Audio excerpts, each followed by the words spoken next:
तो श्रद्धालुओं ने प्रणाम। हूँ गोयल तुषार मेरा आध्यात्म होम चैनल द्वारा आप सभी श्रद्धालुओं हार्दिक स्वागत करूँ छूँ। આપણે આવ્યા છે આવડમાં ખોડિયારમાં મંદિરે રોયશાળામાં આવ્યા છે, જ્યાં માતાજીનો અનેરો મહિમા છે, જન્મભૂમિ અહીંયા જ છે। તો માં વિશે જાણીએ। ઈસવીસન 835ની વાત છે, જ્યાં આવડમાંનો જન્મ થયો છે અને 835માં મામૂલી ચારણની ત્યાં સંતાન નહોતું અને સંતાન માટે તેણે ત્યાંના રાજા જે હતો ગામના, તે રાજાને સંતાન નહોતું તો એને કાઢી મૂક્યા છે રોયશાળામાંથી।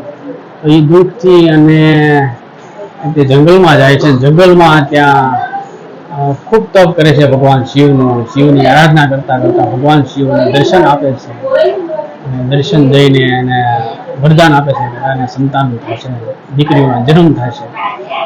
અને ત્યાં સમય જતા ચૈત્ર સુદ નોમને દિવસે માતાજીનો જન્મ થાય છે અને 7 કન્યાઓનો જન્મ થાય છે। એટલે કે એક વખત આવડ ખોડિયા છાશ તાણતા હતા અને છાશ તાણતા જે સર્પ નીકળ્યો અને સર્પને પકડીને એનું તે નોતરું કર્યું અને નોતરામાંથી જે મોઢામાંથી જે ઝેર નીકળ્યું તે છાશમાં પડતું હતું। તો એક વાણિયા તેને જોઈ ગયો તો ત્યાં વાણિયાએ રાજાને માહિત કર્યું કે ભાઈ આ રીતે આવડ ખોડિયાર છાશ તાણતા તાણતા જેનું ઝેર છાશમાં પડે છે અને એ ઝેર થઈ ગયું છે એમ. તો આ ગામ લોકોને પીવાય તેવું નથી એમ.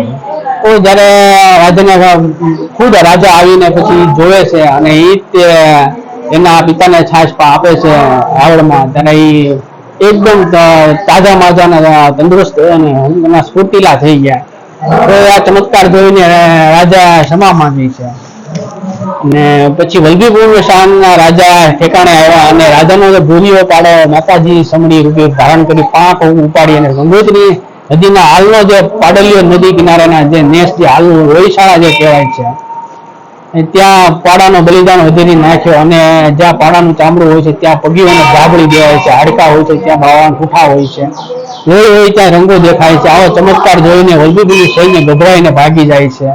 બે પગીઓ ચુવાળી કોવાળી હોય છે તેને માતાજીના પથરાઓને પાળિયા બનાવી દે છે, જે તમને અત્યારે દર્શન કરાવો.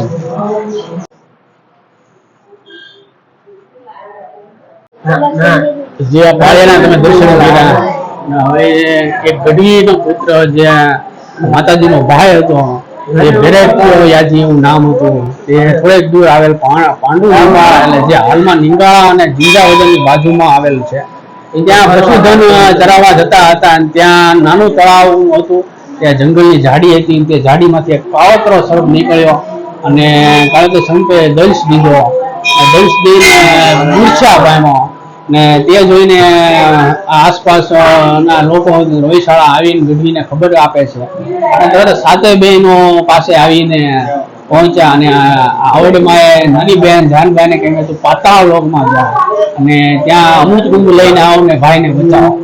તો નાની બાઈ જાનભાઈમાં જાય છે અને પાતાળમાંથી અમૃત કુંભ લાવે છે. થોડીક વાર લાગે છે પણ આવી જાય છે માતાજી અને ભાઈને સજીવન કરે છે. તો આ હતો માતાજીનો પરચો અને પરચાનો મહિમા અપાર છે. એટલે આવડ કેરા વેણથી ખોડિયાર ખોડિયાર મહિમા મોટો જાણજો જગના સૌ નરનાર. આવડ બેલડીએ સૂરજ તંભાયો અમૃત પાય વીરો સજીવન પીરો. ખોડી ખોડી આય ધામે ધામ હોમાં જય આવડમાં જય ખોડિયારમાં. ઓમ નમો નારાયણ.